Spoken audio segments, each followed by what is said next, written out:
Law and order, protect the thin blue line, often repeated by Donald Trump and the Republican Party. What does that mean for black men? The structure of the police system in the United States has roots in early slave patrols and post-Civil War era black codes, which were explicitly designed to control and suppress black populations. Today, this legacy manifests in a justice system rife with racial disparities, particularly affecting black men. How is it that black men, who comprise approximately 6% of the U.S. population, represent nearly 40% of the incarcerated population? Why are black men more likely to be stopped, searched, and arrested compared to white men? Does it really impact real people?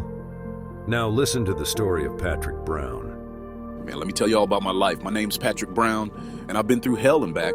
It all started in 1994. I was just trying to live my life, minding my business, when out of nowhere, they snatched me up and accused me of a crime I ain't commit. They said I raped a woman. And just like that, my whole world turned upside down. 29 long years, I sat in a cell, wondering every day how I ended up there. I was young when they took me away. I had dreams, I had plans, but they didn't care. They looked at me and saw a guilty man, not a person with a future.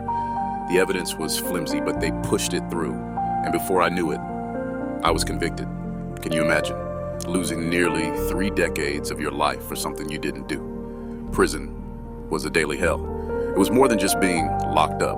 It was the constant fear, the violence, the loneliness. Every day I woke up to the sounds of shouting and fighting. I seen things no one should ever see. There were brothers getting beat up over nothing. Guards turning a blind eye, sometimes even joining in. I had to watch my back every second. There was this one dude, Big Mike. They called him Big Mike because he was huge, towering over everybody. He ran things in our block. If he didn't like you, he'd make your life miserable. I remember seeing him go after a new guy, Jerome. Jerome was young, scared, just like I was when I first got there. Big Mike cornered him in the shower one day, beat him so bad, he ended up in the infirmary for weeks. Nobody did nothing. We all just looked away, because in there, you learn real quick to mind your own business if you want to survive. Then there were the guards. Some were just doing their job, but others took pleasure in making our lives a living hell.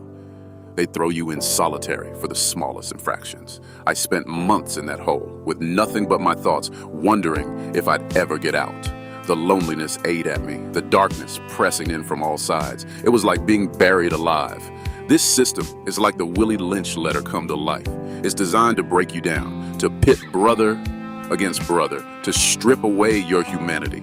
Just like Lynch said, they keep us divided, keep us fighting amongst ourselves so we never unite against the real oppressors. They make us believe we're each other's enemies, when really, we're all just trying to survive in a system stacked against us. But I kept my head up.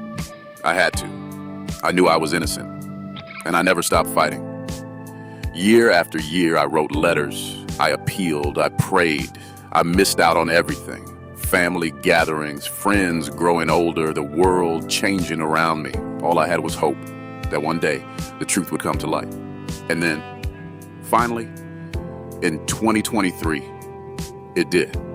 New evidence came to light, showing I wasn't the perpetrator.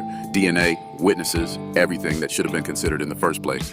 But why did it take so long? Why did I have to lose so much before justice was served? When they told me my conviction was vacated, I didn't know whether to laugh or cry. Freedom felt like a dream. I walked out of those prison doors, but the world I stepped into wasn't the one I left. Everything had changed. The people I loved were older, some were gone. My own reflection in the mirror was that of a stranger. Now, I'm trying to piece my life back together. But how do you rebuild when the foundation was stolen from you? How do you trust a system that failed you so completely? I'm free, but the scars are deep. My story is a reminder of all the brothers and sisters still fighting for their freedom, still hoping for justice. My story ain't just about me. It's about a broken system and the lives it shatters. It's about resilience and the power of truth, and it leaves us with questions we can't ignore. How many more people are out there waiting for their day of justice? How do we fix a system that's so deeply flawed? And most importantly, how do we make sure this never happens again? The only real power we have to change things is voting. Your voice matters. Your vote matters. Vote in every election, local and national. If you don't use your power, you may not have it later. Support the channel, subscribe, like, comment, and share.